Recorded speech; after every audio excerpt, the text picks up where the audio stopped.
KwaZulu-Natal at a World TB Day event. Deputy President Paul Mashatile is expected to address the event in his capacity as the chairperson of the National AIDS Council. Mozardi says TB is still the leading cause of death in South Africa. We move to the Eastern Cape now, where a 45-year-old teacher has been kidnapped from her place of work in Algoa Park in Gqeberha this morning. Police say that at least 3 male suspects grabbed her from her vehicle as she arrived at the school. Police spokesperson Andre Bietre says they forced her into the car and sped away.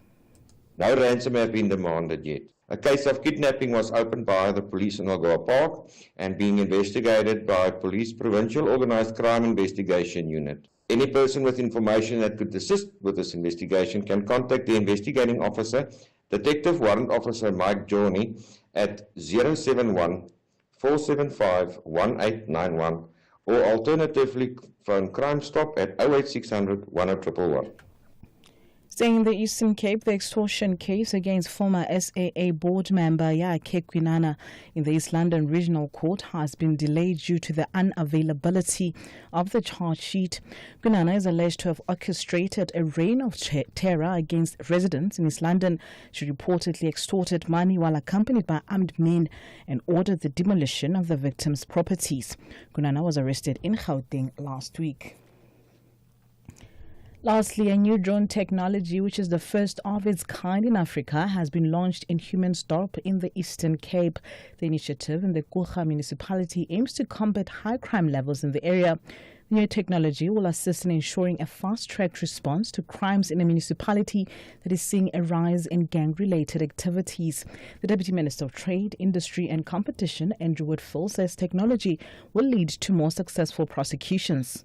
So the deployment of more police officers into the province, but not every municipality gets that. So I think where municipalities can take responsibility for certain safety and security functions like Kulga has, I think deploying drones is a major step in being the first response to crime, to prevent crime as well from a surveillance perspective, but also to respond to crimes and make sure that there's the evidence that's required in order to lead to successful prosecutions. I think this kind of innovation should be rolled out in more municipalities. Recapping the top story this hour, 6 alleged gang members that have been targeting places of worship across Gauteng have been arrested. For SFM News, I'm Dino Mutaung. Headlines at 1:30. SAFM 104 to 107 nationwide. It's always, hey, choose my kettle. It's this or that, Baba. But why? Why can't I service my car and pay for my wedding service as well? With a Nedbank personal loan, that's a rhetorical question because I can do both with access of up to 400,000 Rand at the best interest rate that is customized for me. Don't let cash flow hold you back. Apply for your Nedbank personal loan online today. See money differently. Nedbank. We're a licensed FSP and registered credit provider. T's and C's apply. This Human Rights Month, SAFM is deepening a culture of social justice and human rights. It's a time to reflect, engage, and take action for a more just society. From thought-provoking discussions to powerful stories, SAFM is leading the conversations that move us because your voice matters, your rights matter, and together we shape a better future. SAFM, leading the conversations that move us.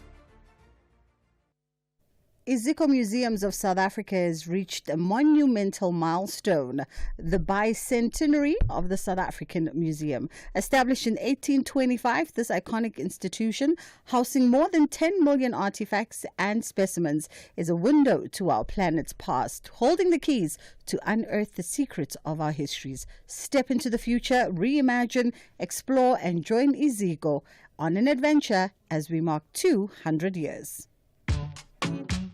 The Full Circle with Bridget Masinga, Monday to Friday, 1 to 3 p.m.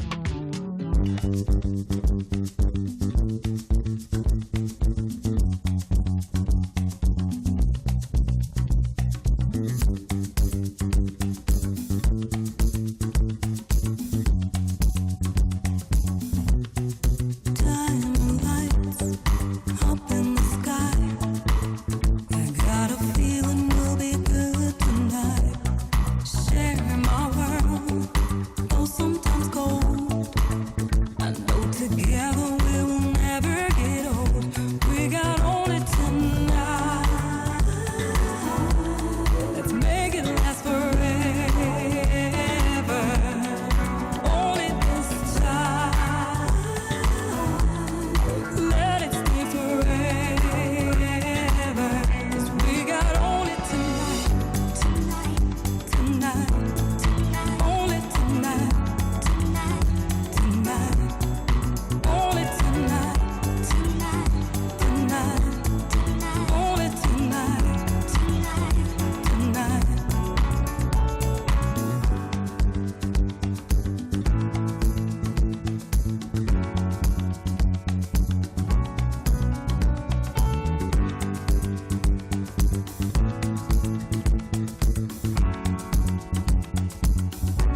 It is Zonke Tikani coming through with tonight. A little bit of an upbeat flavor. That is how we kick off the show today. Hopefully you had a great weekend. Getting ready and geared up for the week that lays ahead. We are coming to you from our new home for the next while or so. As per usual, I normally give the live updates about the weather and what I'm seeing outside. So you're going to have to pardon me for the next couple of weeks, months, if I'm unable to do that for you. But yes, we're settling into our new studios and still ironing out some of the technical kinks. But you can bear with us over the next couple of days. Coming up on The Full Circle with myself, Bridget Masinga, today we are catching up with the Women's Economic Assembly co-chair national convener. And we're going to be talking around the 2025 drive and agenda for gender inclusive supply chains in South Africa. And they're going to be engaging the President Cyril Ramaphosa about how to open up these spaces for more women participation. Also, today we're celebrating youth innovation with the top 16 youth-owned brands. We're going to be in conversation with the founder of Yoba and Lerato Agency around that. On the other side of 2 o'clock, the business imperative, adapting to the evolving landscape of safety and security. We'll have that conversation on the other side of 2. Our usual lines of communications are open for you to be in contact with us. You can always find us on X at the handle at SAFM. That is where we are at. Alternatively, you can also WhatsApp on 061-410-4107. That is our WhatsApp line. As per usual, we are live streaming, so if you want to see our new setup, you're more than welcome to go through to all our social media handles at SAFM and have a look at where we are coming at as of today. It is The Full Circle, myself, Bridget Masinga, right here on SAFM. This Human Rights Month, SAFM is deepening a culture of social justice and human rights. It's a time to reflect, engage, and take action for a more just society. From thought-provoking discussions to powerful stories, SAFM is leading the conversations that move us, because your voice matters, your rights matter, and together we shape a better future. SAFM, leading the conversations that move us. Ashraf Gada on SAFM.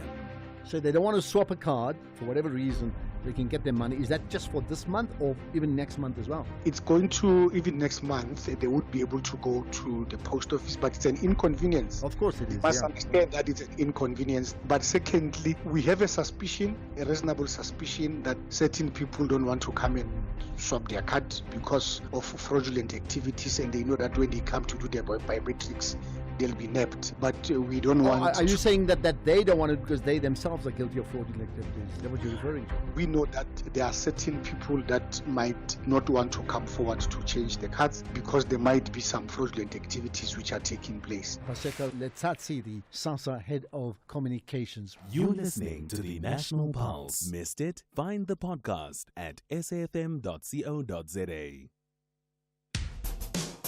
SAFM has signed a code of conduct that is enforced by the Broadcasting Complaints Commission of South Africa. Under the code, we are committed to giving news that is accurate, comment that is fair, and programming that is not harmful, does not amount to hate speech, or contain violence or explicit sex. If you think we are not living up to that code, then you can inform the Broadcasting Complaints Commission of South Africa. Direct any complaints in writing to the Broadcasting Complaints Commission of South Africa. PO Box 142365. Craig Hall 2024. Fax to 011-326-3198 or an email to bccsa@nabsa.co.za. For more information, please visit www.bccsa.co.za. You are listening to The Full Circle.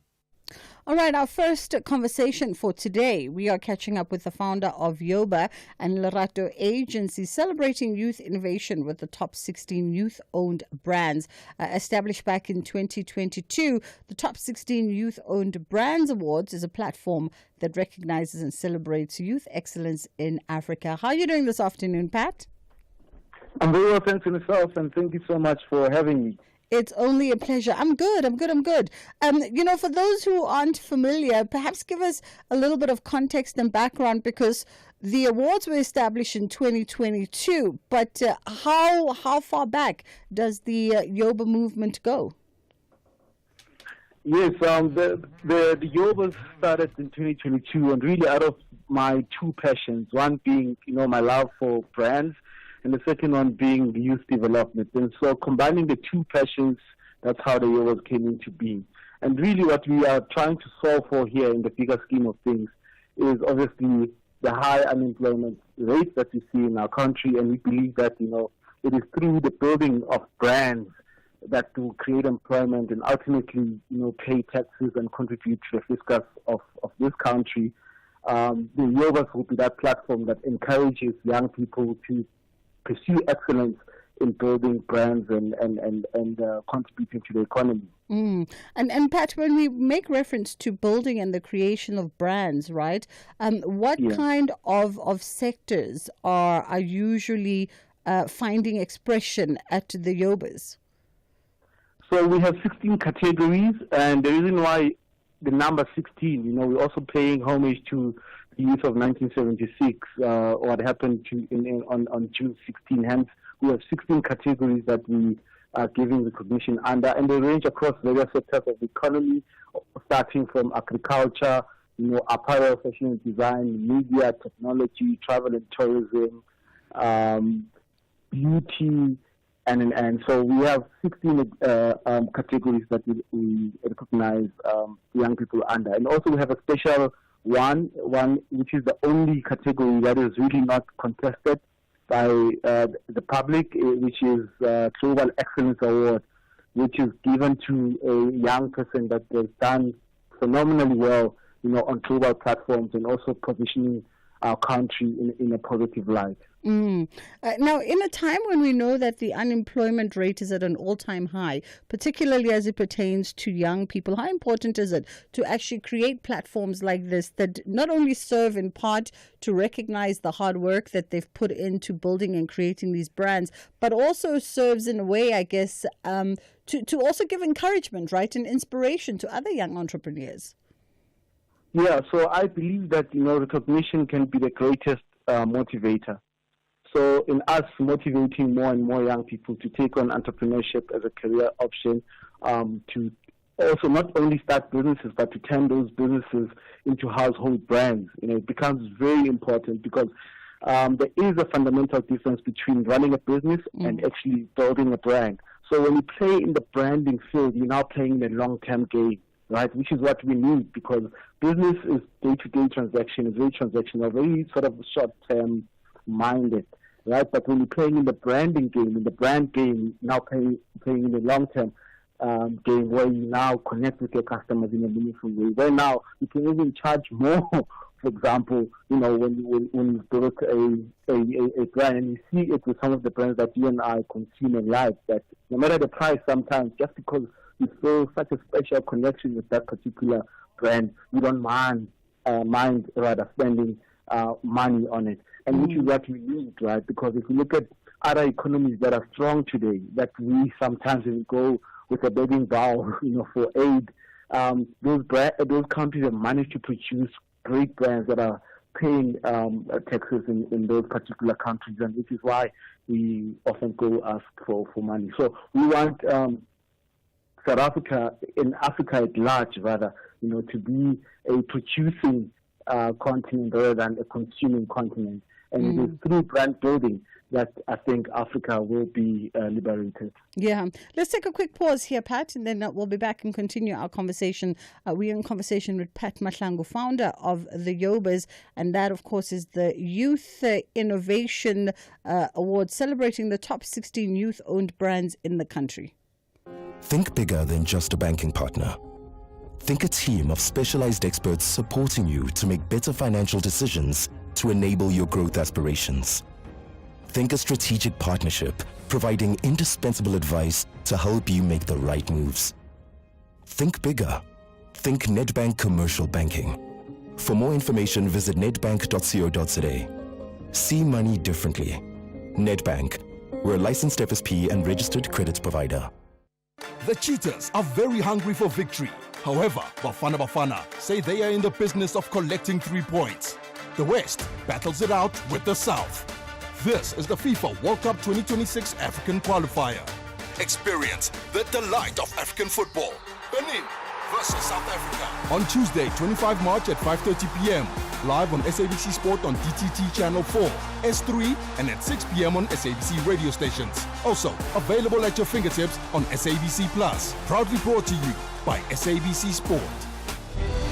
For the love of the game.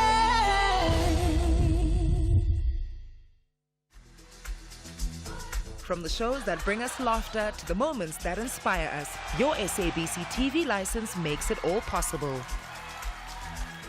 Every license paid supports local stories, top talent, and the programs that unite South Africa. Pay your TV license today. Visit tvlic.co.za or your nearest retail outlet. Your screen, your story. Together, we make it happen. Bridget Masinga on SAFM. We're talking the Top 16 Youth-Owned Brands Awards, the 2025 edition of the awards, with the founder of Yoba, Pat Mahlangu, today. And Pat, as we went into the break, you sort of, and I never thought about it around that perspective, right? The nuanced difference between a brand and a business, and how the one infers that there's a long-term strategy to that. And I think perhaps...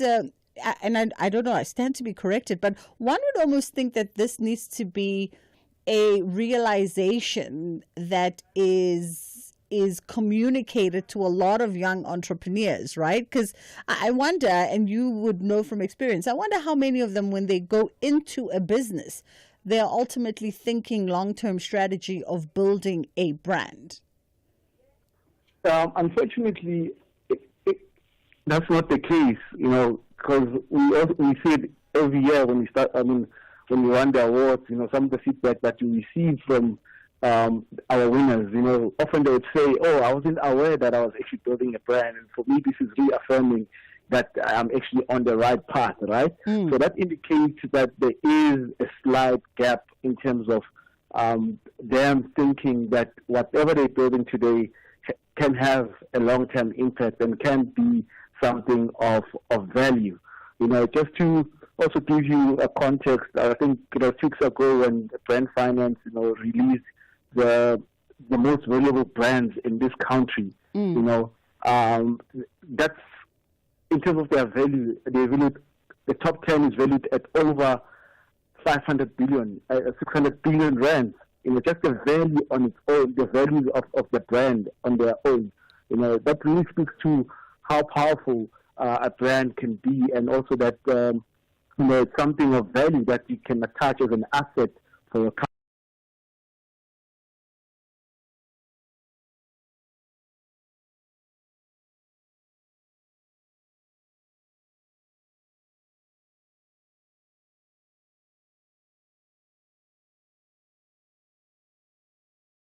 Youngsters are facing, because obviously building a brand that is recognizable, reliable, sustainable, it's no easy task.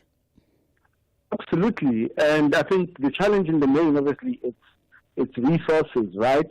What I mean by resources, they can be financial and non-financial resources, but also, again, there is a strong relationship between time and how well known a brand will be, right? And hence, with these awards, we want to encourage them to play in the long-term game, right? So that's what we are helping them to understand, that it actually does take time to build a brand that is well known and recognizable. But also platforms like these, or other platforms like award shows that give recognition, it does contribute to the brands, because when you win a Yoba, for example, guaranteed you will enjoy some media attention and some profiling. You will get some visibility, and all of those things do contribute to your brand growth and the value as well. What would you say is sort of the biggest equity that a brand holds? From my perspective, I would say that reliability, knowing that there's a consistency in what you get, what you produce. When I walk into a Nando's, it's always the same. Absolutely, you hit the nail on the head there. Consistency is key when you are building a brand. And that consistency comes across in terms of how you apply, the consistent application of your visual identity, the consistent application of your recipe. If, for example, if you're a Nando's, you can't change that, right? Because everything that you do consistently then becomes part of your brand. And like you said, you're on reliability, right? For example, whenever you get booked for an event or for whatever, you come late, somehow that also becomes part of your brand. Like, if you're Mazi, she will always be late for this particular thing, and sometimes that can deter people from booking you, for example, right? Yeah. But if you are that professional that shows up on time and always dressed to the T for the occasion, and all of that combined then becomes part of your brand. It's important that anyone who's building a brand, particularly young people, that the consistency becomes at the core of whatever they're doing, so that they can be able to feature in the minds of the consumer. Yeah. Just as we wind it down, Pat, your previous winners, maybe you can highlight one or two for our listeners. Yeah. Our previous winners, it's a company called Delivery Speed, actually, which won top service brand when we started in 2022. This was a brand that was founded in Hammanskraal that started delivering food using bikes. And today that brand has a fleet of over 30 cars and employs almost close to about 100 young people in 4 provinces in this country. And when you speak to the founders, and they'll tell you how, having won a Yoba has sort of changed the trajectory of their brand and the reassurance that they got, from winning a Yoba. Another sort of more so well-known brand that won is Legends Baba, that won in 2023. If you look at, again, when they won and where they are today, completely worlds apart. Well, listen, a testament to the recognition of excellence, no doubt, and creating a platform where young entrepreneurs can really come through and showcase their business acumen. That was Pat Mahlangu, founder of the Yobas, which is the Youth-Owned Brands Award, and of course Lerato Agency. It's fast approaching 1:30. We still have a lot of conversation coming your way. Definitely a lot on the agenda today, and we'll keep you abreast with what that schedule looks like as it continues to roll out. For now, though, we're going to head into the headline news. This Human Rights Month, SAFM is deepening a culture of social justice and human rights. It's a time to reflect, engage, and take action for a more just society. From thought-provoking discussions to powerful stories, SAFM is leading the conversations that move us. Because your voice matters, your rights matter, and together we shape a better future. SAFM, leading the conversations that move us.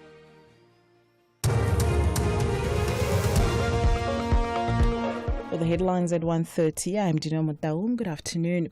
192 political parties have until the end of business today to make their submissions as to why they should not be deregistered by the Electoral Commission. In other news, 6 alleged gang members that have been targeting places of worship across Gauteng have been arrested. And the South African National Taxi Council, Santako, in Durban has expressed frustration with the eThekwini municipality's handling of the multi-billion rand Go Durban transport project. A full update follows at the top of the hour. Ashraf Gada on SAFM. So they don't want to swap a card for whatever reason.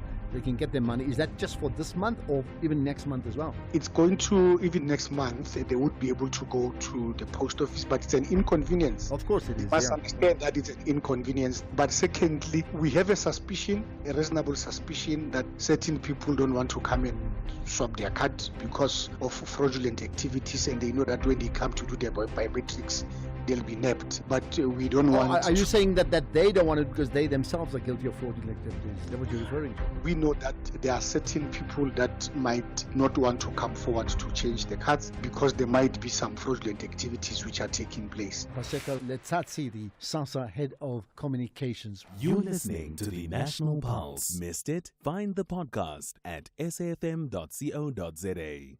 You are listening to The Full Circle. All right, our next guest is Futhi Mtoba, who is the Women's Economic Assembly co-chair and national convener, and they'll be hosting an exclusive high-level engagement session featuring the President Cyril Ramaphosa, as well as various stakeholders from government, including ministers and the private sector, as well as industry leaders. How are you doing this afternoon, Futhi? Fine, thank you, Bridget. Good afternoon, and good afternoon to your listeners. Thank you so much for the conversation. Just some background and context as to the work that's undertaken by the Women's Economic Assembly and, of course, the significance of this gathering that's happening, this engagement session that's happening on the 28th of March. Thank you for the question. In a nutshell, the Women Economic Assembly aims to catalyze participation of women in the economy through the supply chains of industry. What do we mean by that? We mean that we want more women getting contracts from through the supply chains of industry, and also through participation on government procurement. We want to increase that element. And then we want to also see women more in leadership roles. We also want to see pay parity of women.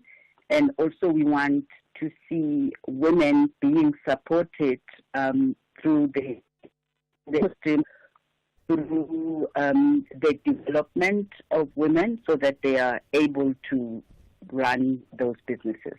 Yeah.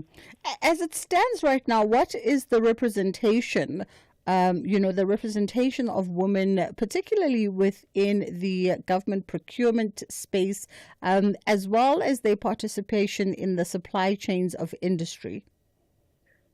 Well, the statistics are not very clear, but what we do have is in the private sector at the moment. If I'm not wrong, it's about a percentage, so I don't want to be to give the wrong stats, but it's very minimal, and similarly as well in the public sector. Yeah. What has been the expression of women by way of perhaps what hinders their inclusivity and greater participation in these spaces? Just by way of conversation and gatherings that you've obviously had as the Women's Economic Assembly, what has been the sentiment that has come out from the women's perspective? It's clearly those traditional things that prohibits women, which means access to the opportunities within the company themselves. So how we are addressing the catalyzation of the supply chain is using the 17 industries through which the Department of Trade and Industry has got master plans. The master plans talk to what transformation that are needed by each of those sectors. So what you find is that there hasn't been a focus of women as suppliers to industry. And you do not grow that by just being a woman supplier. You grow that by participating in the industry through working through the industry. So what in the automobile sector, for an example, you need to have experience in running a dealership through the training that you obtained whilst you were working in the sector. So that's where the opportunity starts, by you having an opportunity to participate in a company in a meaningful way. And that gives you an opportunity to either continue up to the 6 weeks as you get your training, or else you start your own organization. But without that fundamental technical training, it becomes difficult for you to enter these industries. What must happen? You speak of the sector master plans, for instance. What must happen by way of implementation to ensure that there is a sort of greater gender inclusive procurement plan that is implemented for women, that it's not just an afterthought that never really finds realization? It's a company by company focus, and also a responsibility of the women to make sure that in each company you are employed in a division that provides you the technical expertise that can make you run that company should you decide to form your own. And then also for the companies to make sure that women, as they are employed in those organizations, take meaningful roles which prepare them.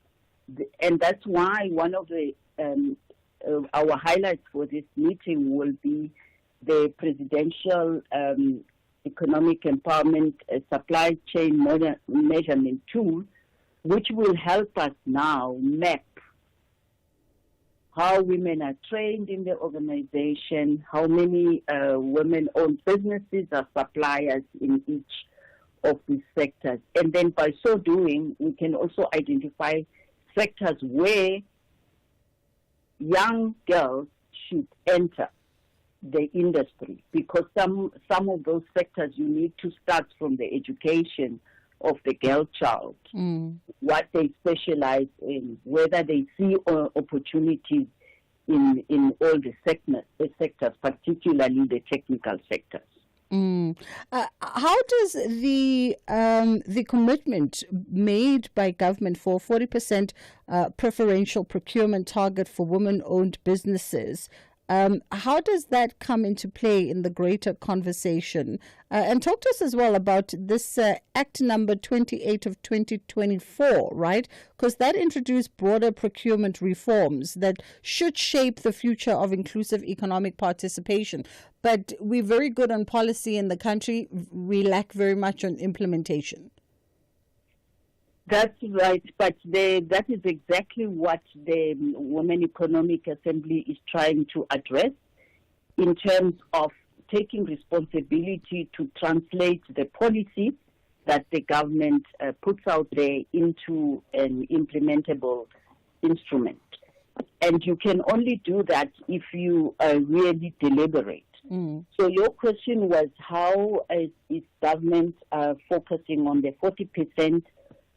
We all agree that you cannot arrive at that today. So that is why it needs planning and targeted interventions, and also identification of all those possible procurement areas in each government. And that must be done by each ministry, and how they include women in their supply chain. So from a government perspective, that work is underway, where they're looking at the institution itself and identifying those areas where to increase the participation. And as we wind it down, Futhi, just the 28th of March, obviously just around the corner. Apart from the President Cyril Ramaphosa, who else is invited to this roundtable in Bizo? We have invited the leaders of businesses, so because this is as much as it's an industry agenda, it also becomes a company-specific agenda. We have also the women-owned businesses themselves. We also have government representative from the ministry who will talk to the opportunities that they have in each department.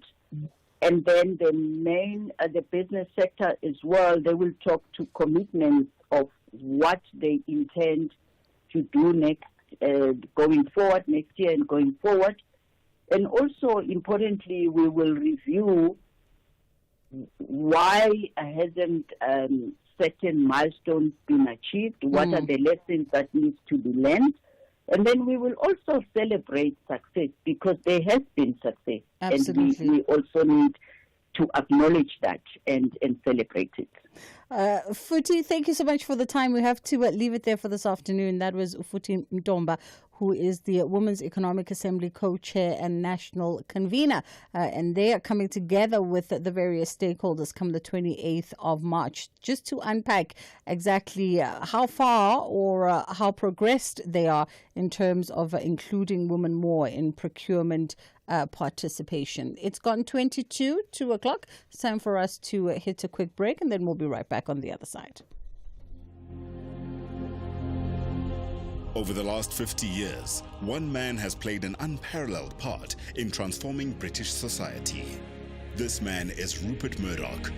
Feared by politicians, Murdoch has built the biggest media operation on the planet. His empire has given him extraordinary power and influence.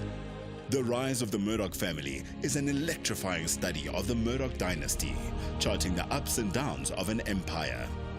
From the ambition that fueled its success, to the criminality that led to the closure of the News of the World and the Leveson Inquiry. This is The Rise of the Murdoch Family. Thursdays at 10 p.m. starts 13 February, only on S3.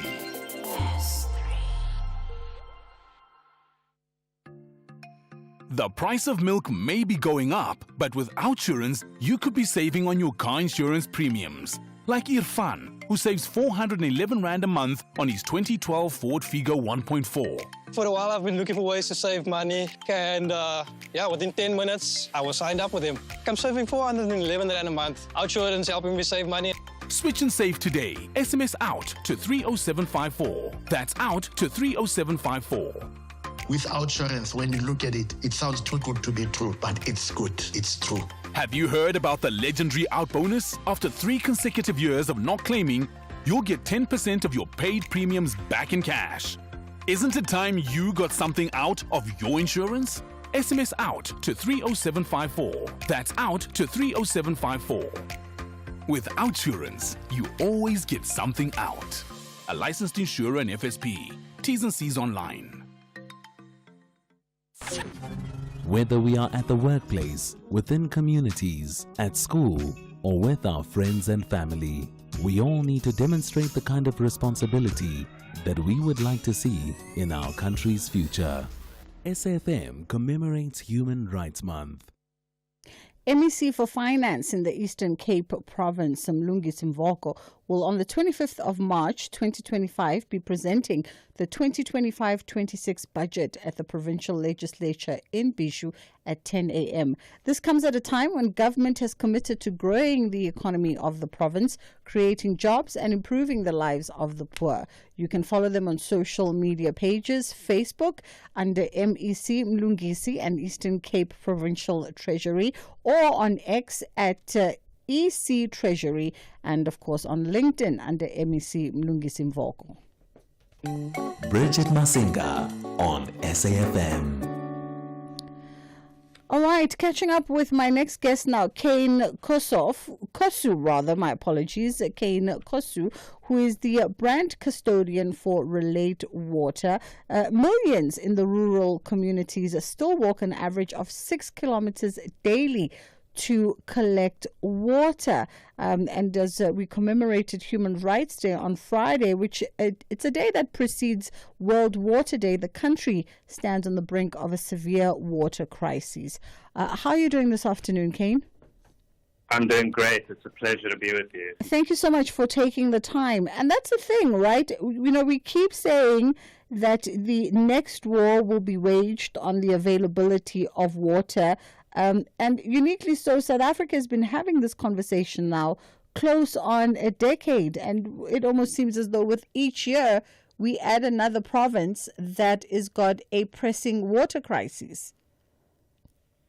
Yeah, it's true. It's just so hard to believe, but in our country, there are still millions of people that don't have access to clean running water, and in many of these rural villages, still hundreds and hundreds left.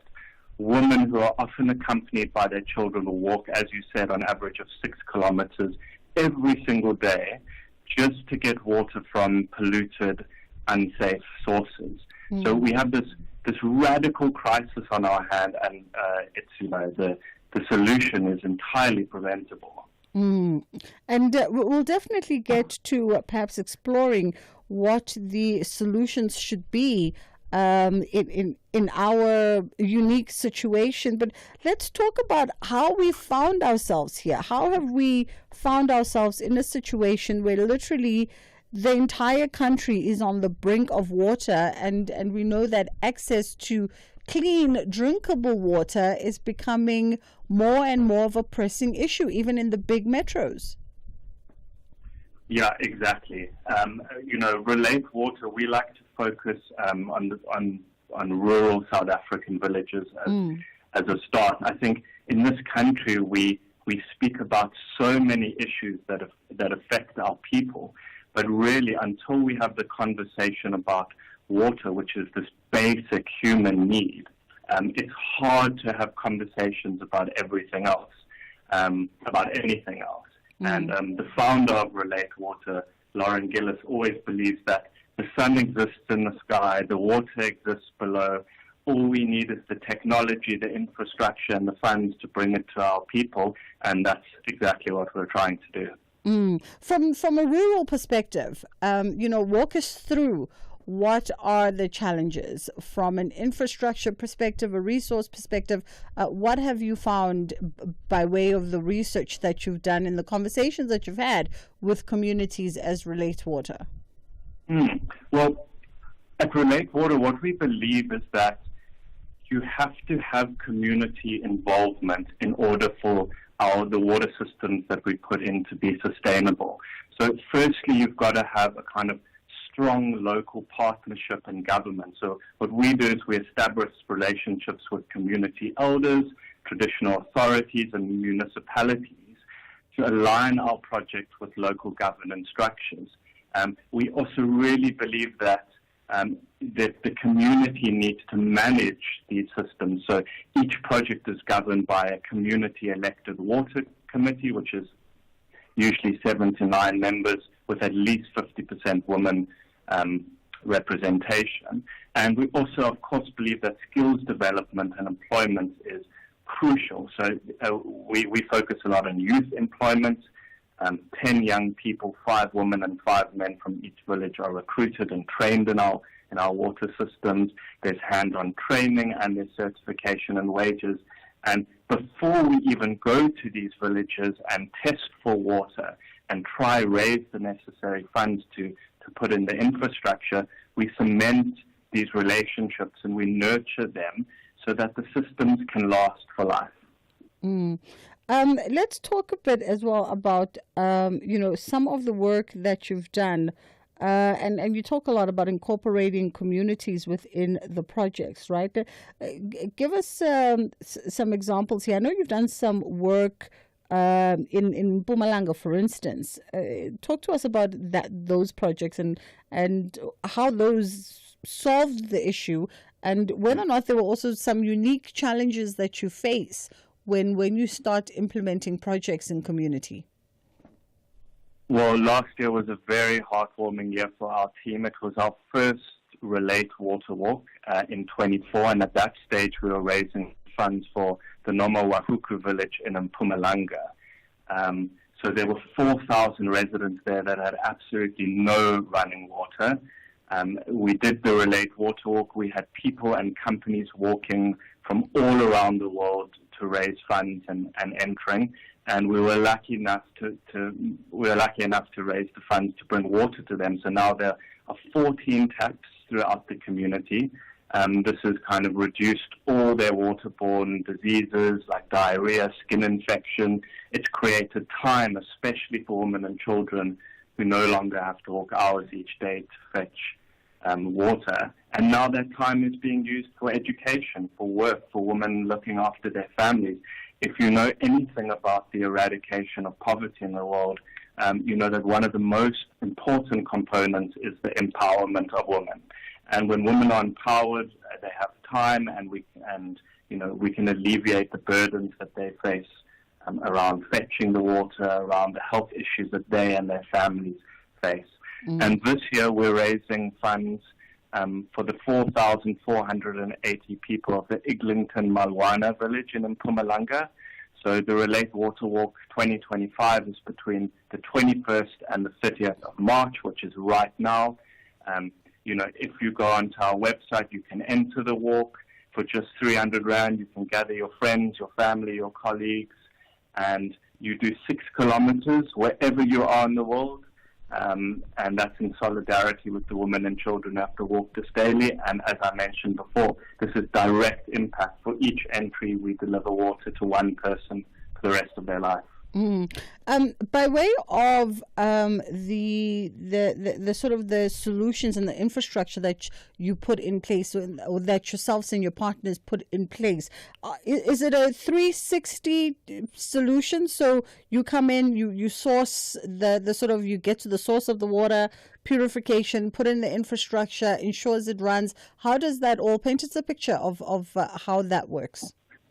Absolutely. So we have a 10-step process for delivering water. From the time we get funding for a village, it can take anywhere from 4 to 6 months, and then following our 10-step process. So firstly, there's our step 1 is that we research and we find a high-quality underground water source. Then a well is dug to reach the aquifer. Then we train locals who are hired and upskilled to install and maintain the system. And then we build. So we actually construct the water tower, which is a huge, beautiful 10-meter tall structure. Then we put in the solar panels that are installed to power a pump. And then a 10,000-liter water tank captures pumped groundwater. Then we install pipes that distribute the water to these taps, and we use a really cool gravity-fed water system so that the tanks are built in the highest point of the village, and then they're gravity-fed down to all the corresponding taps. Then we build these tap stations throughout the village, and we actually consult with the people of the village to make sure they are put at key points, maybe if there's an area where there are a lot of elderly people that need more water and perhaps can't walk as far as some of the younger people can. And then, the taps are turned on and clean water flows throughout the village. We also have a live monitoring system, so that tracks all the outputs of our system and gives us updates in real time on cutting edge. One of the things we're most passionate about is that, once we bring water to a village, it's a lifelong commitment. We remain connected to each village. We give them ongoing partnership and support. We have teams of engineers monitoring their system and going to the village immediately if there's an issue. Our goal is kind of to empower the residents with the skills and knowledge to sustain that system for generations to come. By way of cost, Kane, on average, what is the cost of setting up this 10-step water system?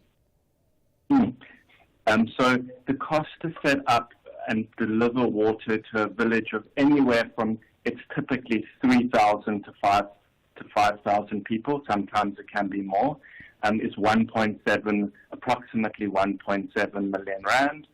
This does change according to certain kind of aspects.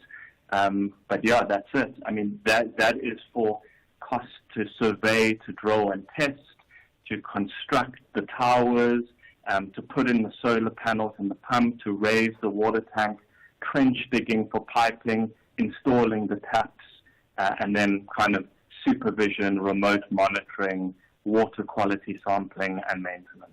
But that is, 1.7 million Rand to bring water to thousands of people and their children and their children's children. So it really is an amazing investment in the people of our country. And I can imagine that the cost would escalate, area and region dependent, because those two villages are the same. And once you start drilling, for instance, there could be some complications and challenges that then need to be accounted for. That is possible, but we have a very, very good track record at sticking to what we quote. I mean, our feasibility studies are incredibly good, and it's never really gotten out of control. Most of the villages are pretty standard. And also, we have been doing this for years now. We've brought water to hundreds of villages and over 700,000 people. And in the instance where costs maybe are unexpected incidences, we have a few great partners and funders who would kind of be there to support the project financially. Now, you mentioned that you've got your Relate Water Walk for 2025. Where we, the ordinary citizen, can be involved and help put in some money into the kitty? Yes, exactly. So, as I said earlier, the Relate Water Walk is happening right now. You can do it any time from the 21st to the 30th of March. You can go to our website, which, if you don't mind me saying, is www.relatewater.org/Water Walk 2025, and there you can see all the information you might need, how it works. You can see our last projects and the village we're raising funds for right now, and at the bottom you can click to register. And as I said, it's 300 Rand. Gather your friends, your family, your network, walk 6 kilometers anyway. This is about connecting with purpose and making impact. If there are any corporates out there, this is the ultimate team building event with purpose. So, it's one thing to go out with your team for a couple drinks. That's lovely. We all like it. But to do something where you can get away from the office, get away from the computer screen, move, exercise, and do something with direct impact, that's very powerful and that's very purposeful. Yeah. Kane, we appreciate the time with you this afternoon. That was Kane Kosu, brand custodian for Relate Water, and of course that 6K water in solidarity with rural communities that on average have to walk 6 kilometers daily to collect clean, drinkable water is happening right now from the 21st until the 30th of March. And you can go to relatewater.org to get more information around that. It only costs $300 for you to participate. Hey, you can even be lazy if you want. Me, I always say, I'll take your money even if you don't do the activity. Yeah, even if you don't do the activity, I'll take your money. Register the 300 and you can literally be sitting at home on a Saturday and pretend to be walking. But where's the fun in that when you can actually get out there and get to walking? It is approaching the top of the hour and we're going to bring you the 2 o'clock news. And then on the other side of 2 o'clock, we're having a conversation around how businesses need to adapt to the evolving landscape of safety and security. And here's a question for you. Does online schooling work? The secret ingredient for successful online homeschooling is one of the conversations we're having. One of my producers here is skeptical, but we saw a reasonable amount of parents switch to online schooling during COVID, and even preceding COVID, a few parents were already talking about taking their kids off traditional schooling methods and putting them into online and homeschooling. So does it work? I'd love to know your perspective, and you can always drop us a WhatsApp on 061-410-4107. What are your thoughts around online schooling? It's 2 o'clock. Yes, time for us to get into the top of the hour news.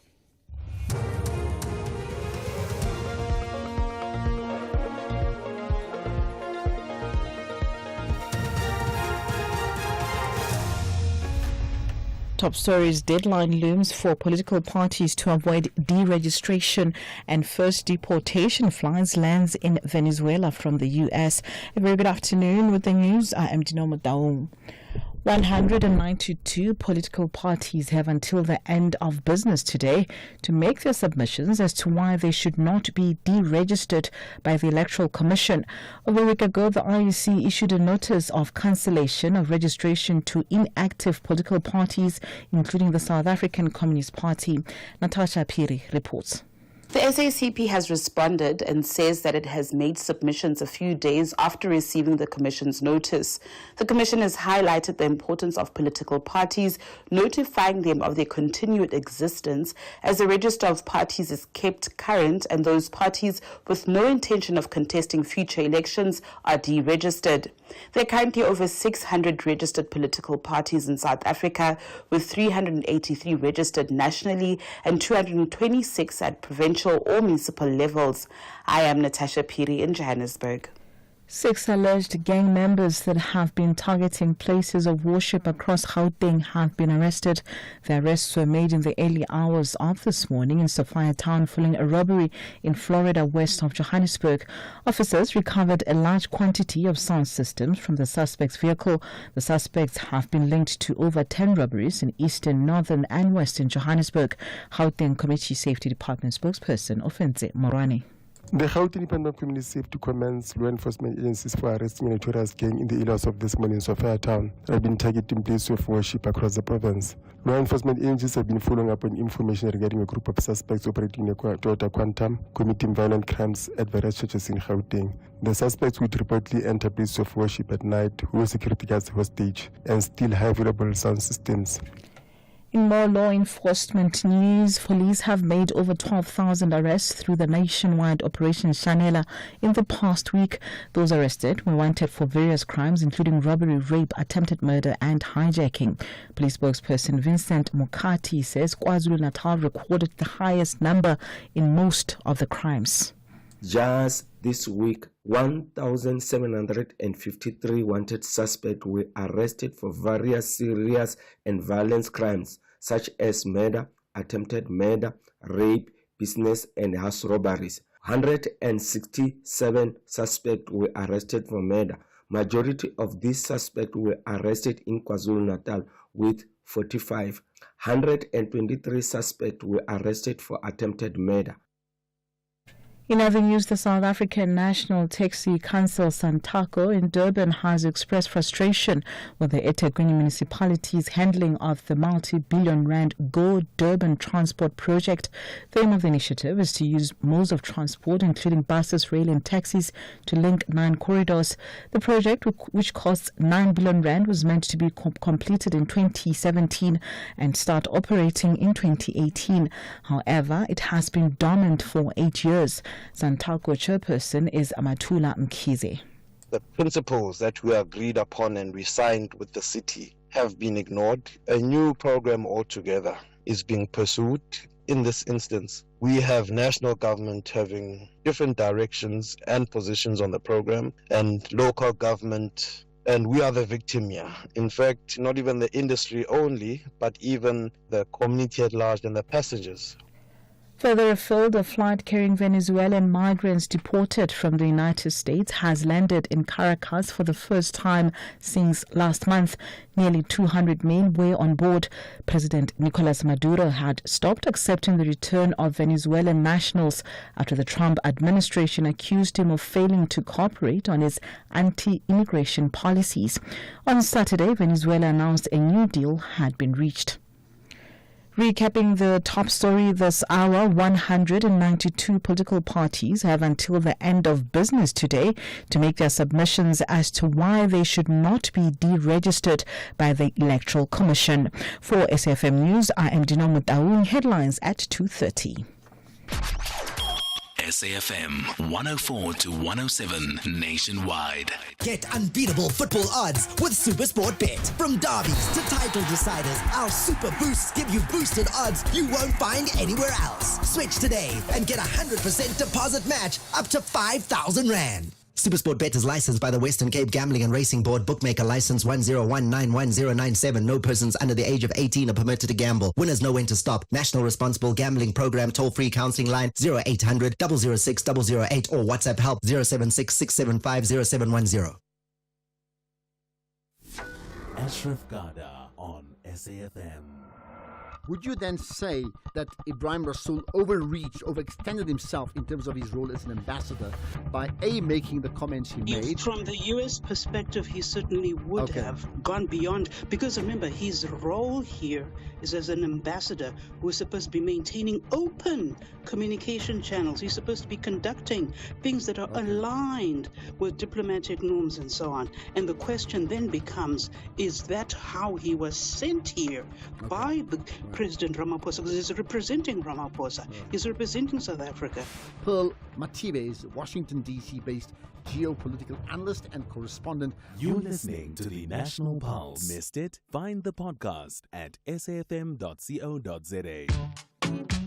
The Full Circle with Bridget Masinga, Monday to Friday, 1 to 3 p.m.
Oh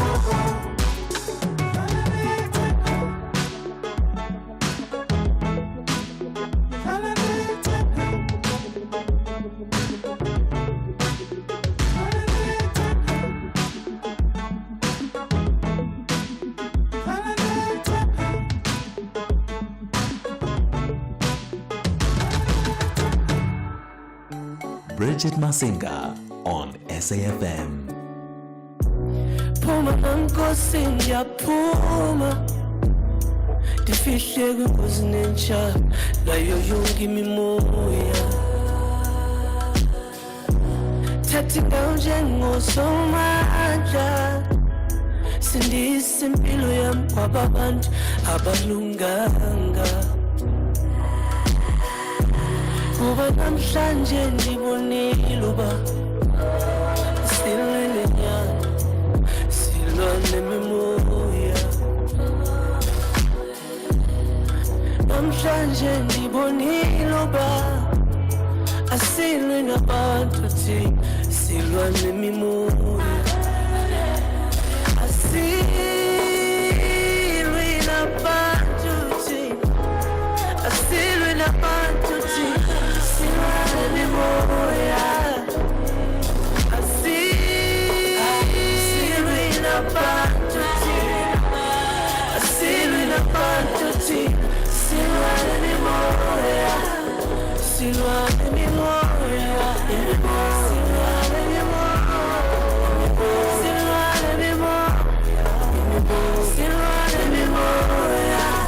silwa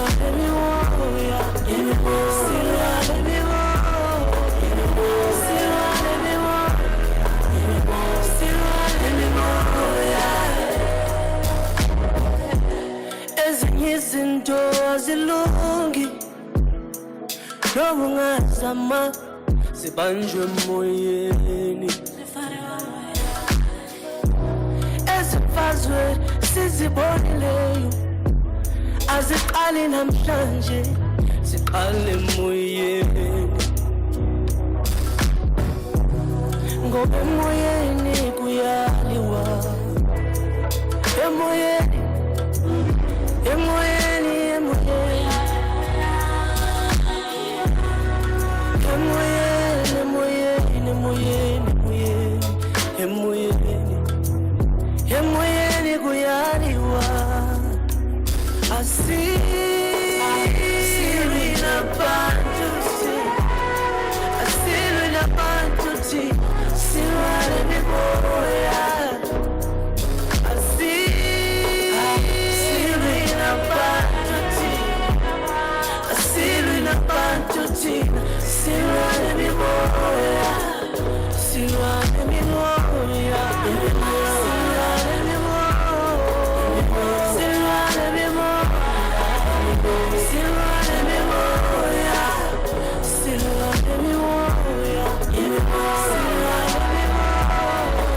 silwa nemimoya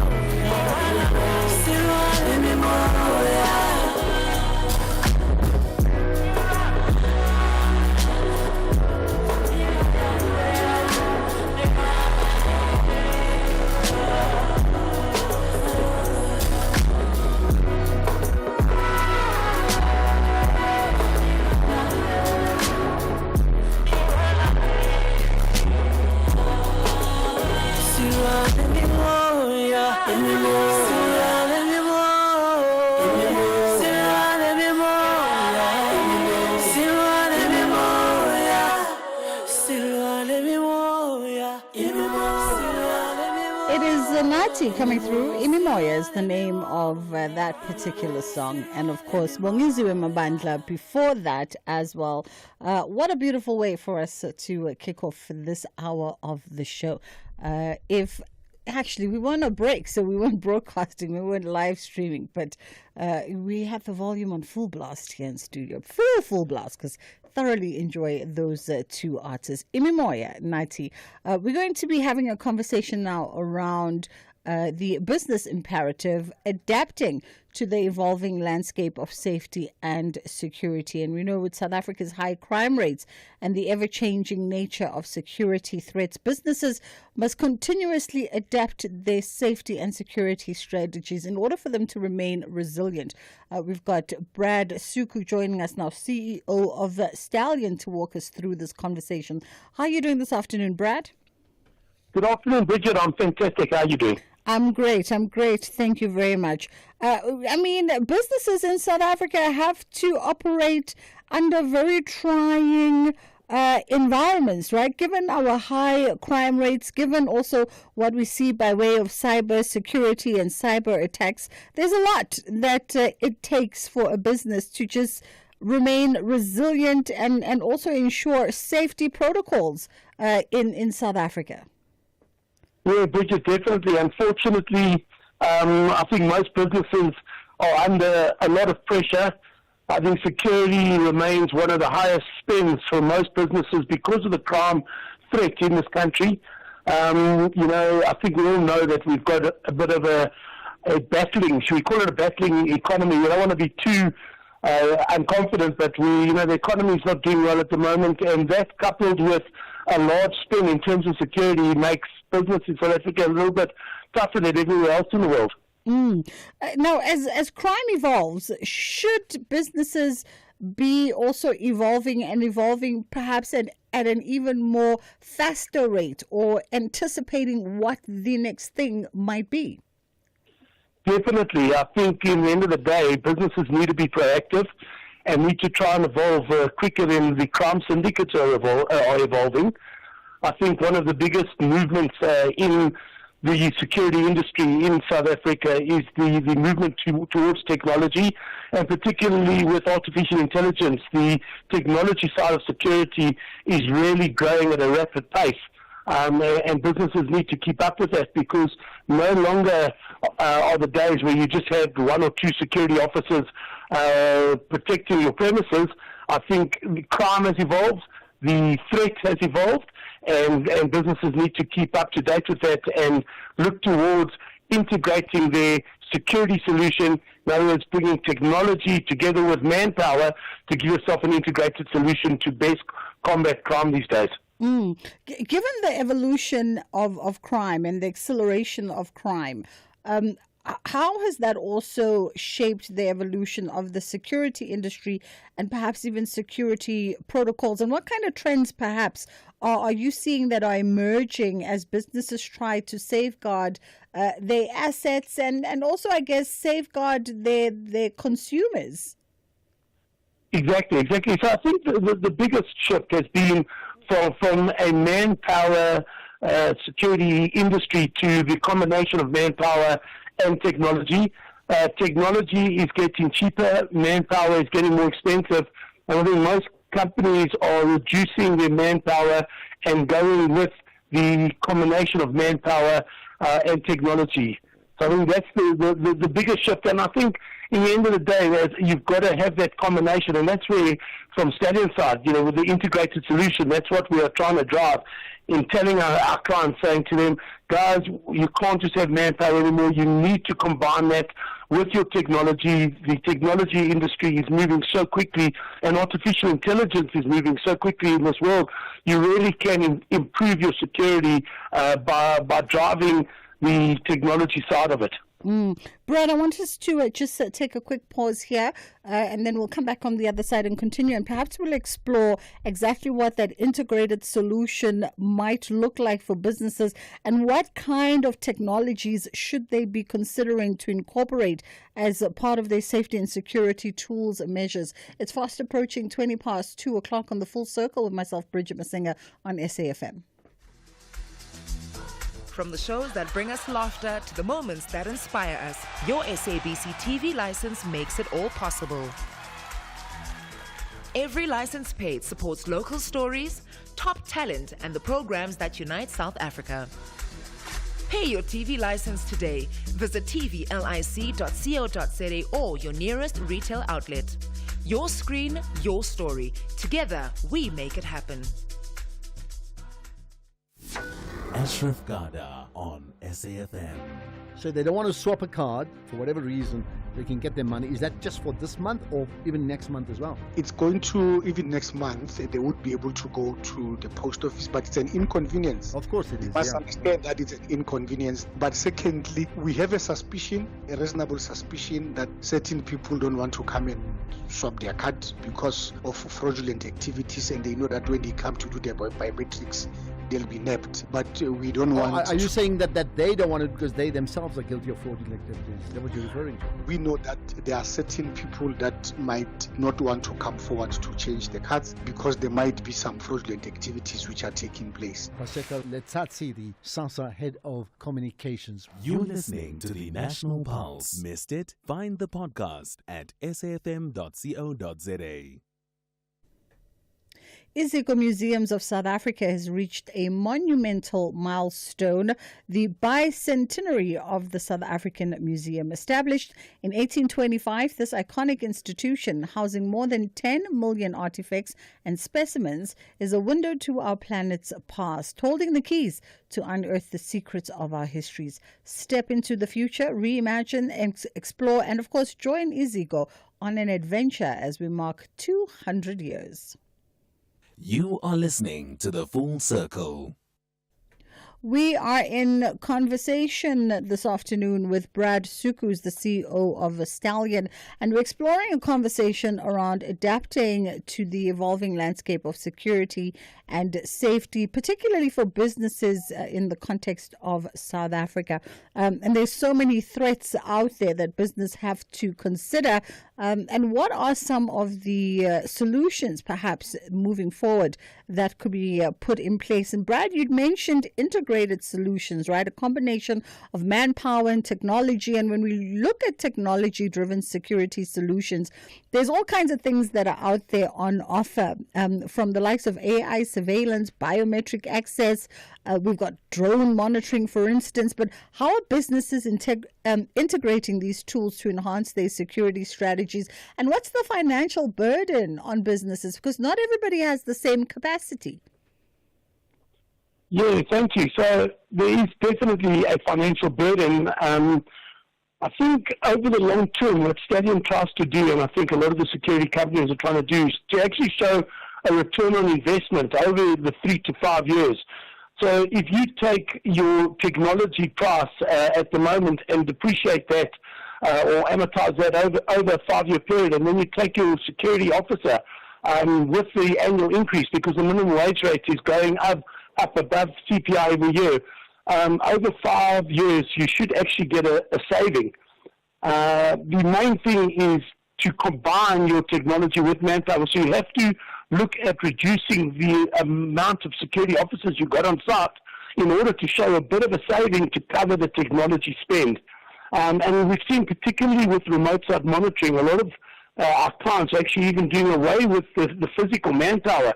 You don't need that physical manpower. If you put your site together properly, with your perimeter protection coming back through to the control room, you can actually remove the security officer off-site. And that way you can have that saving, and you can have your site just as secure as if you had a physical presence there.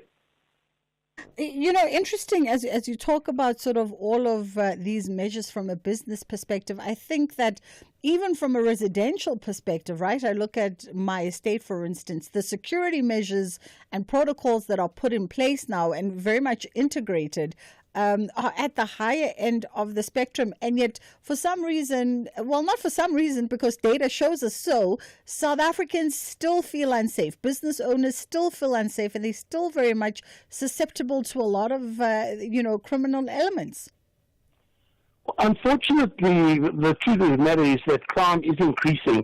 And when you're exposed to crime every day, on a daily basis, I think that is showing the sentiment that most people are feeling. Whether you at a robot and worried that someone's going to smash your window, or whether you, as you say, in a secure complex at home, but still are concerned that is your alarm on because you're not sure that there's going to be a break-in. So I think crime is something that unfortunately the community has had to learn to live with in South Africa. And hopefully with the technology and all the different aspects of security, we're making it a little bit more livable for people and trying to secure them. But the crime syndicates are getting more intelligent, and they are getting more brazen, and therefore security has to be on top of everyone's minds. Brad, let's look at cybersecurity, right? Because cybersecurity threats are becoming just as prevalent as physical security threats. What are the most common digital security vulnerabilities that businesses face today? Where those blind sites lay, and how can they better protect themselves? Well, I think one of the biggest problems is phishing. Everyone, the syndicates are throwing out 1 million emails a day, and all you need to do is click on one of those emails, and you can open your whole IT infrastructure to be corrupted or to be hacked. So, one of the biggest things would be, number one, make sure that you've got the right cyber insurance. And number two, look at different cyber security companies who can come in. Stallion as a company, we go in and we audit our clients.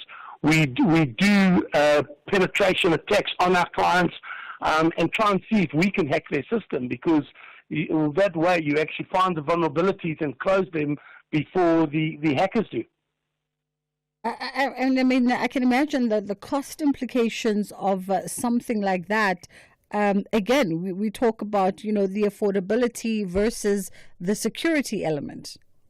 Definitely. I think the first thing is, they can take your servers down and then hold you to ransom. Alternatively, it's the wasted manpower that you've got on a daily basis tackling this, as well as, if they put your servers down, the wasted time, your whole business is under threat and is not productive while you're trying to sort out these issues. And that's at the large scale. At the smaller scale, on a daily basis, there's numerous companies that are paying into fraudulent bank accounts, and that money just adds up. By way of the regulatory pressures and the cost of non-compliance, are businesses in South Africa doing enough to stay compliant, and are there risks perhaps to falling short of those compliances? Well, I think one of the saddest parts of South Africa is non-compliance is rife, and I think businesses are not doing enough to ensure that their security companies are compliant. There's a major drive from SARSA, which is a security and drive compliance. But I would say that more than 50 or 60% of the industry is not compliant, and they're not paying the minimum wage rate. And I think that also opens the clients to an internal threat. You're employing a security officer and you're not paying him properly, and then they have to steal just to live. Yeah, and when we talk about internal threats, I mean, is there a way of trying to circumvent that, guard against that? Because a few times we've seen there's a considerable amount of cases where, people will point at it's an inside job. What should people be considering around there? Well, a lot of the larger companies have got agents within their workforces, and I think the biggest buzzword also in security at the moment is intelligence. And companies need to try and gather as much intelligence, not only from the exterior threats, but also the interior threats. Try and understand what's going on, have your ear to the ground, talk to your workforce, let them be able to and open to talking to you. Try to create hotlines where people can randomly report if they find that they think they see something that's suspicious or feel there's something suspicious. And I think the biggest way you can combat the internal threat is by open communication. Allow people to talk to you without threat of reprisal. Yeah. Brad, definitely some useful information there. We appreciate the time. That was Brad Suku, CEO of Stallion. It's about a minute to go before the bottom of the hour headline news. But then on the other side of the headline news, we're going to bring you our kids programming. And after that, we're going to come back and wind down the show and looking at a conversation that explores whether or not online schooling actually work. Does online schooling work?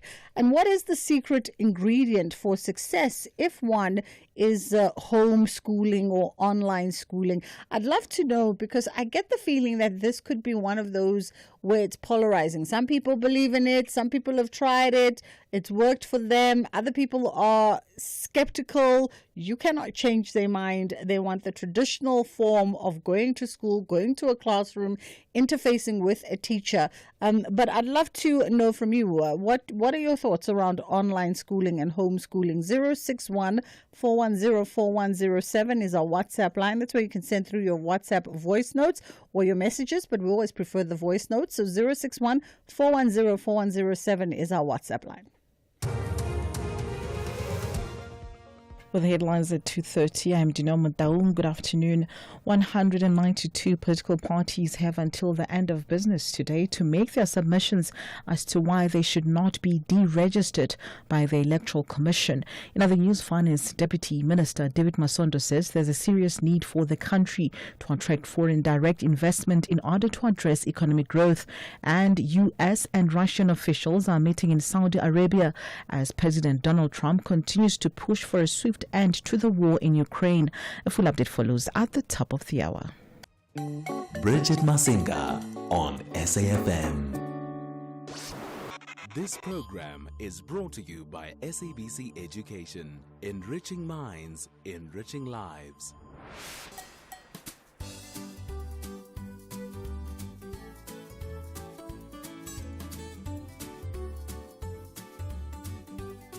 Hi, my name is Lorraine Moyo. I often feel tired when I'm done doing netball. I do netball from 3 to 5 in the afternoon. Well, the things I do to make myself feel better is sit on the couch and put my feet up on the couch. Because if I lie down on the couch, I will fall asleep immediately, especially when I'm very, very tired. I think rest is very important to us children because we still need to grow and our body organs are still developing. So if we don't get enough sleep, when we grow up, our body organs will not have developed properly, and when we are adults, then we'll be having some various diseases, and I tell you, that won't be nice. Yes, sometimes I don't get enough sleep because I sleep late and I have to be told to go and sleep. Otherwise, I go to sleep at 9 p.m. on weekdays. Thank you. Good day, everyone. My name is Zamanga Zumiana. Today I'm going to be talking about how often do I feel tired. I mostly feel tired after playing a match, like a swimming, cricket, or rugby match, because I exercise a lot and I do a lot of running. Why do I feel tired after playing a match? It is commonly caused by running too much, and it is common to get tired after a long or tough game. In general, this happens because when your nerve system loses its ability to keep moving your muscles, and that's what makes you tired. You also sometimes get tired because of stress, not enough sleep, heavy workout, and thinking too much. So always have a bit of rest. And thank you for listening. Bye for now. Hello, my name is Bana Ramadan. I mostly never feel tired, but sometimes I do if I stay awake for hours until 12 a.m. What makes me feel better after being tired is by doing exercises, and if that doesn't work, I have to be frightened to stay awake. And the one where I get frightened is the best thing to make me feel better after being tired. It is very important to get enough rest as children. It is healthy for the brain and the body, and I think I get enough rest. Well, I feel tired often when I'm done running outside or playing with my scooter or playing with my dog. And some of the things that I do to make myself better after feeling tired as well, playing with my gaming console, because it actually makes me a bit more energetic. Well, as children, I do think growth is really important because it actually helps with our health. And no sleep can actually cause depression. Well, I do definitely think I rest enough because I know when I sleep, because I know that there's a time for everything. Hi everyone, my name is Ashley Kabamba. I don't feel tired most of the time. I mostly feel tired after playing sports.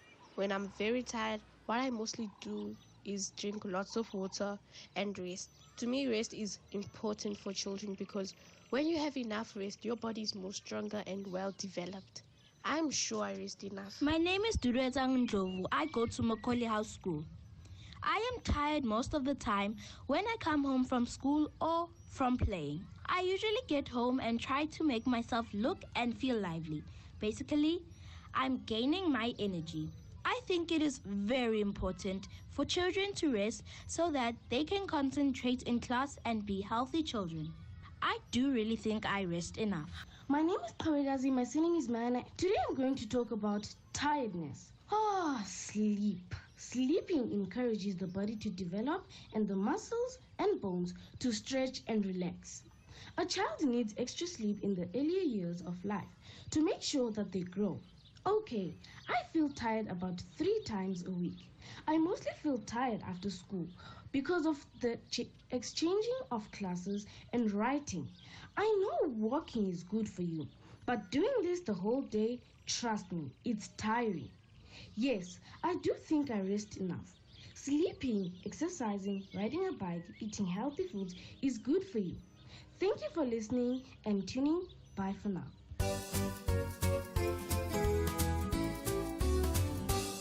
Hello friends and happy Monday. Today let's talk about something very important, resting and why our bodies need it. When do you feel most tired?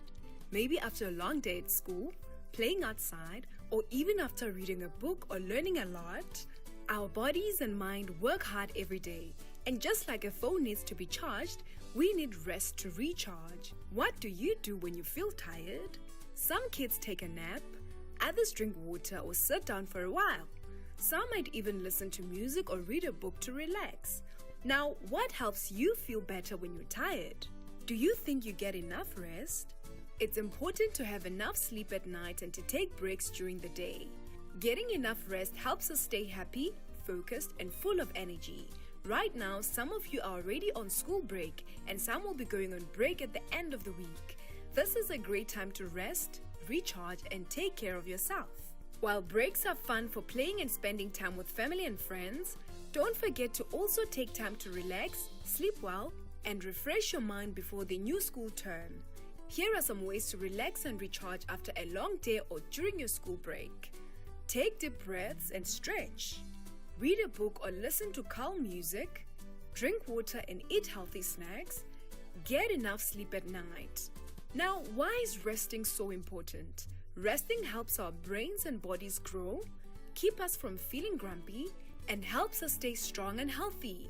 If we don't rest enough, we can feel tired, moody, and even get sick. So friends, whether you're already on school break or about to go on one, make sure to take time to rest, sleep well, and take care of your body. A well-rested child is a happy and ready to learn child. That's all for today, friends. Take care, rest well, and we'll chat again soon. Bye for now.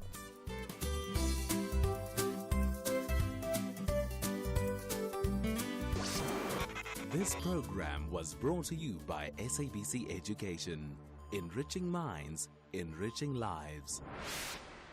Tulasizwe Simelane on SAFM.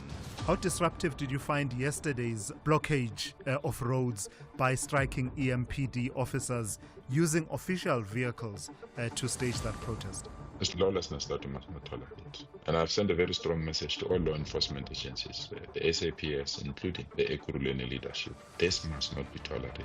We can't be in a position to run government if you have this kind of lawlessness, where law enforcement agencies can behave the way they're behaving. You can't just close a highway, especially going to airport. It disrupts just everyone, even if it does not go into the airport. But we don't have to tolerate this kind of lawlessness. If we can't stop this kind of law enforcement of lawlessness, which one are we going to stop? Do we deserve to be called law enforcement agencies or police if people can do as they wish in our own country, in our own province? That's Premier Panyaza Lesufi, the Premier of Gauteng. This is Tulasizwe Simelane on The Morning Brief. Missed it? Find the podcast at safm.co.za. MEC for Finance in the Eastern Cape Province, Mlungisi Mvoko, will on the 25th of March 2025 be presenting the 2025-26 budget at the Provincial Legislature in Bishu at 10 a.m. This comes at a time when government has committed to growing the economy of the province, creating jobs and improving the lives of the poor. Follow them on social media pages on Facebook under MEC Mlungisi and Eastern Cape Provincial Treasury, and on X with the handle at EC Treasury, and on LinkedIn, MEC Mlungisi Mvoko. Bridget Masinga on SAFM.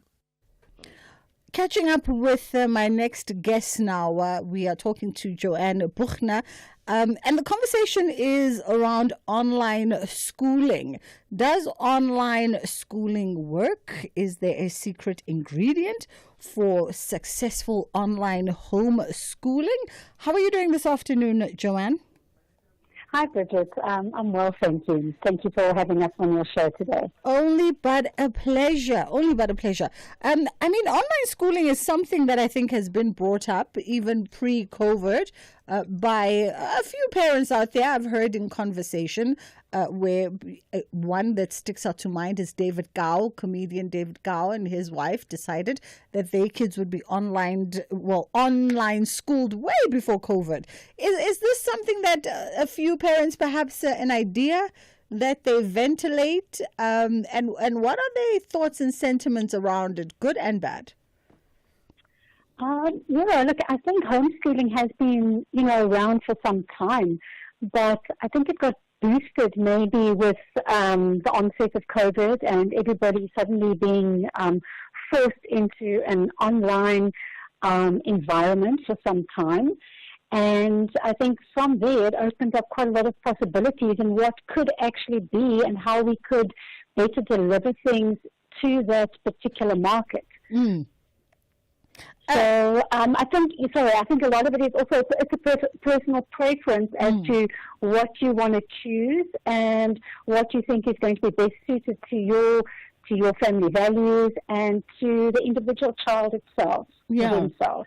And there are a lot of people who say that online schooling offers a wealth of opportunity for learning. I remember in conversation with David Gow and his wife when they were talking about what motivated them to pull their children out of, traditional schooling classrooms.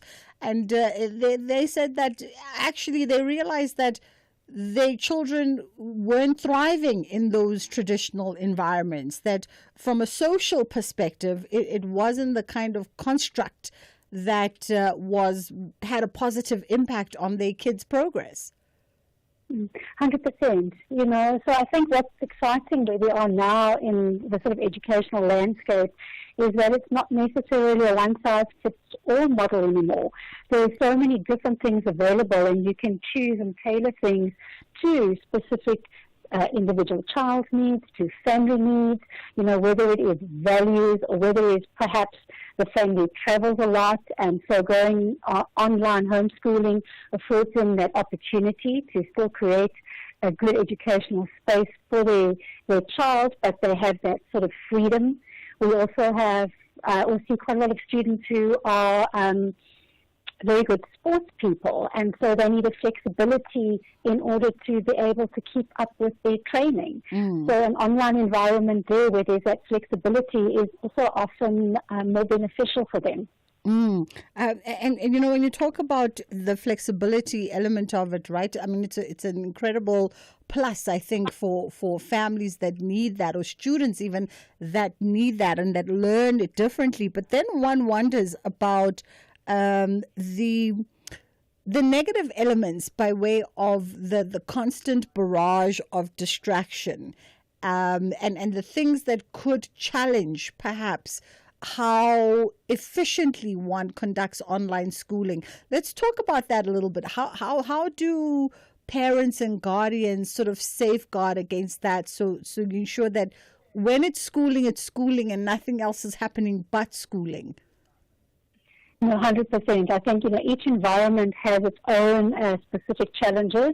And yes, that is, online homeschooling does come with that one where how do we limit the distractions that are going to be, challenging our attention.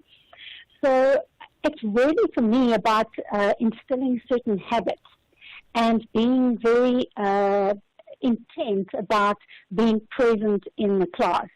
And those little habits that we can instill is simple things like making sure that when you're in class, you turn your camera on, sit up straight, be ready to engage and answer questions and take part in discussions. Make sure that your environment where you are studying, that it's or attending class, that it's neat, it's tidy. put your phone maybe in a different room or other devices so that you're not tempted to quickly peek and see what's happening on social media during your class. So try and stay away from as many distractions as possible. And even something as simple as dressing neatly and making sure that you have you have to have clothes on, but that you're not in your pajamas. Well, you don't have to look at myself, but you should. But, you're not in your pajamas and still lying in bed and attending class. It's very important that you show up, so to speak. And I think that's the first habit to instill, which is what we mean by presence. It's not just being there and switching your logging into the meeting and then carrying on with something else. It's about being intently present and making an effort to pay attention. Yeah. We are in conversation with Joanne Buchner, who is Cambridge International Principal of Evolve Online School.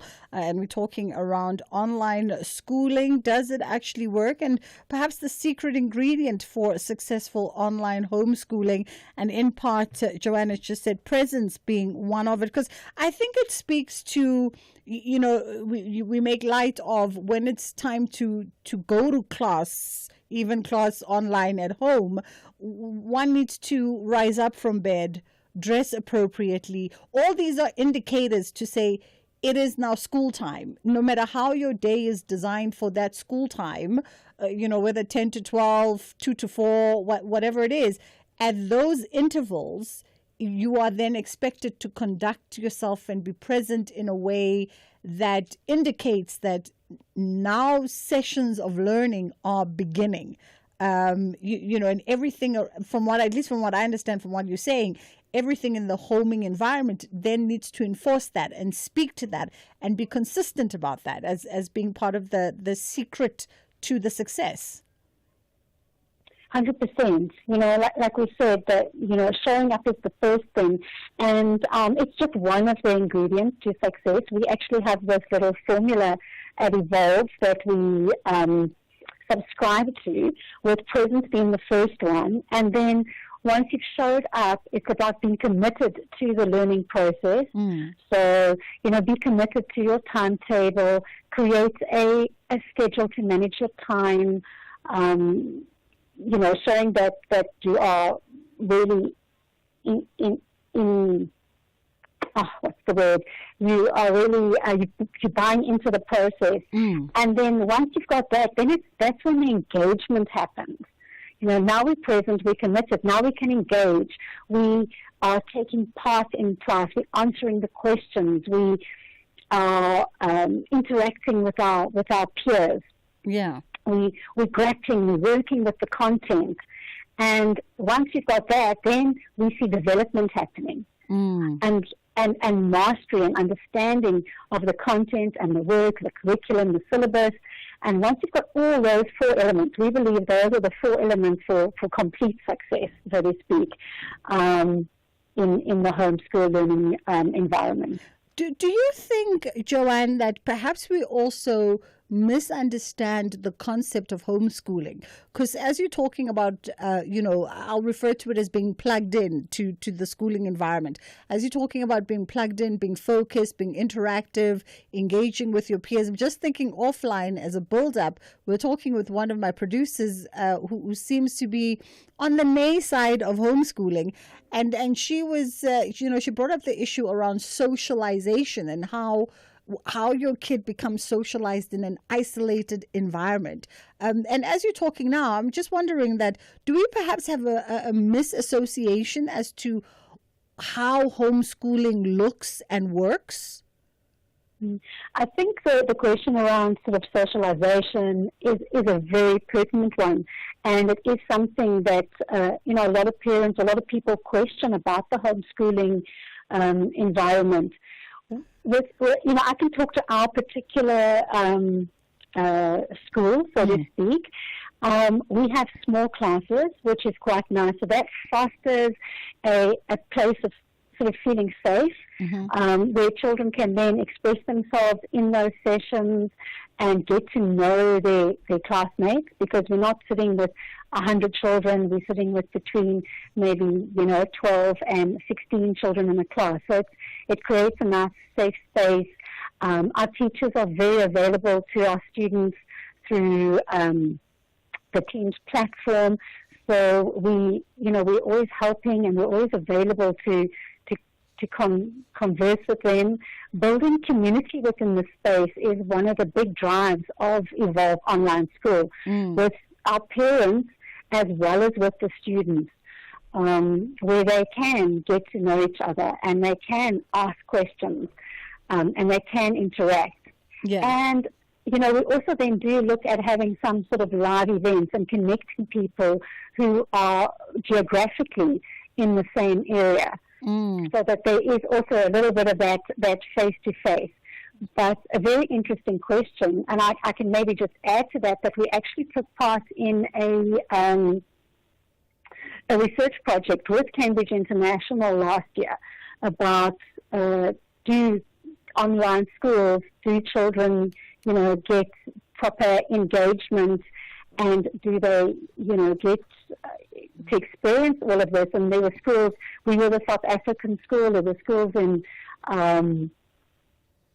two in India and one in the UK and one somewhere else, which I forget.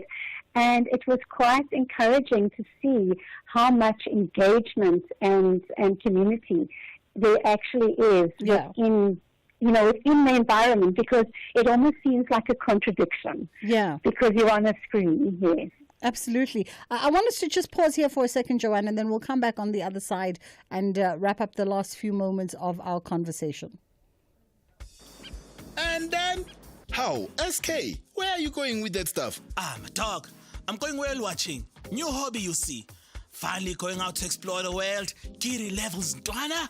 I see the life jacket, but I don't know how an inflatable boat, megaphone, and a fishing rod fits into all of this. How else am I going to get to the whales, Bongs? I need the boat. The megaphone is to do my whale calls, and the fishing rod, it's called ambience. Ambience. If you don't get it, forget about it. Okay, but SK, there aren't any whales here in Germiston Lake. Ooh, Shem, Mr. Know-it-all. Whales live in the water, and Germiston Lake has water. Hey, sure, Ntwana, go whale watching in Germiston Lake. Me, I'll tune into Whale with Steve Buckshall, Sundays at 5 p.m. only on S3.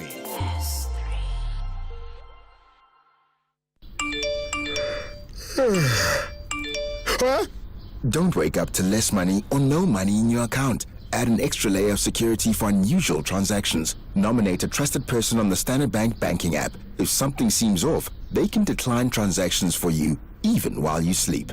Get trusted person on your banking app today. Visit our help center on the banking app to learn more. Another lesson to #beat the scam. Standard Bank is an authorized FSP and registered credit provider. T's and C's apply. The Cheetahs are very hungry for victory.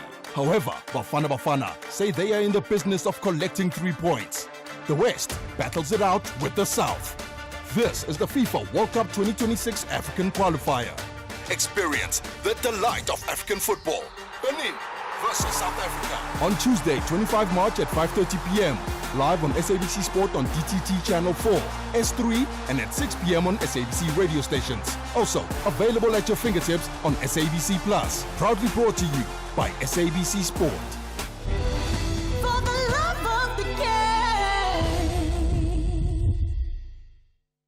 Finance in the Eastern Cape province, Mlungisi Mvoko, will on the 25th of March 2025 present the 2025-26 budget at the provincial legislature in Bishu at 10 a.m. This comes at a time when government has committed to growing the economy of the province, creating jobs and improving the lives of the poor. And you can follow them on their social media pages on Facebook under the profile MEC Mlungisi and Eastern Cape Provincial Treasury, and on X under the handle at EC Treasury, and of course LinkedIn in MEC Mlungisi Mvoko. You are listening to The Full Circle.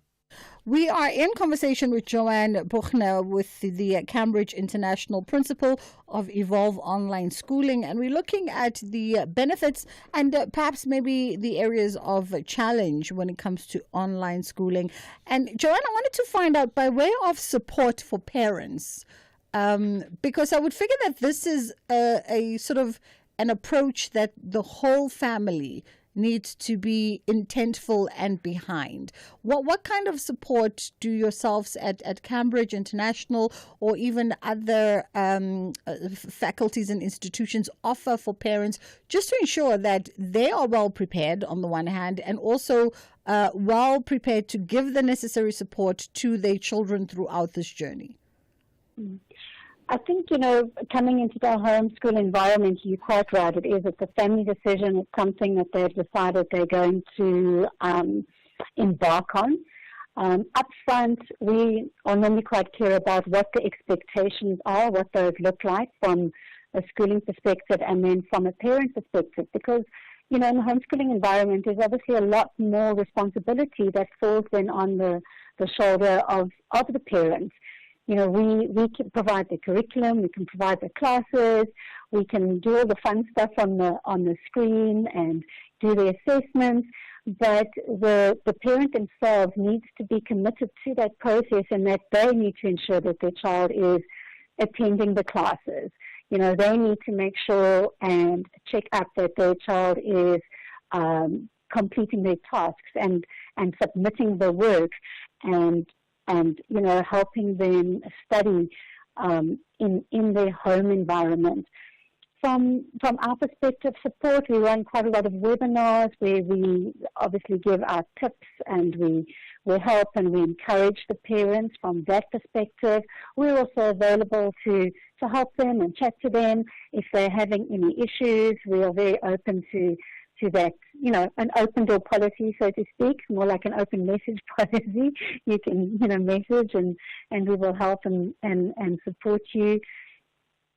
And then again, just creating that community so that the parents feel like they are part of something more than themselves and that, we do have their back in this on the journey. Process. And the journey, correct. Just by way of our last nugget, perhaps, Joanne, let's touch a little bit on the cost element of homeschooling, which I think could probably be another misconception, right? When we look at the costs of private schooling institutions in the country, some of those are escalating at ridiculous estimates right now. How does it relate? Or is it also an institution by institution sort of situation? I think every institution comes up with they have their own fee structure and stuff. Where we're positioned in the market, I would say it's a very affordable way of getting a private school education. But, obviously there's the homeschool environment, so one needs to weigh up whether that suits your needs and your family values. But for Evolve, I have to say it's a good market-related cost structure. All right. Well, listen, we appreciate the time and the information. That was Joanne Buchner, who is the Cambridge International Principal of Evolve Online School. I think one of these days we need to have a conversation around just the cost of private education in the country with various stakeholders. But for today, we will leave it there with my team. We thank you so much for joining us in conversation. We'll see you tomorrow. Ashraf and his team are already here standing by to ride with you until 6 o'clock. From myself and mine, inshallah, God willing, we do it again. This Human Rights Month, SAFM is deepening a culture of social justice and human rights. It's a time to reflect, engage, and take action for a more just society. From thought-provoking discussions to powerful stories, SAFM is leading the conversations that move us. Because your voice matters, your rights matter, and together we shape a better future. SAFM, leading the conversations that move us. Ashraf Gada on SAFM. would you then say that Ibrahim Rasool overextended himself in terms of his role as an ambassador by A, making the comments he made? From the U.S. perspective, he certainly would have gone beyond, because remember, his role here is as an ambassador who's supposed to be maintaining open communication channels. He's supposed to be conducting things that are aligned with diplomatic norms and so on. And the question then becomes, is that how he was sent here by the President Ramaphosa? Because he's representing Ramaphosa. He's representing South Africa. Pearl Matibe is Washington, D.C. based geopolitical analyst and correspondent. You're listening to the National Pulse. Missed it? Find the podcast at safm.co.za.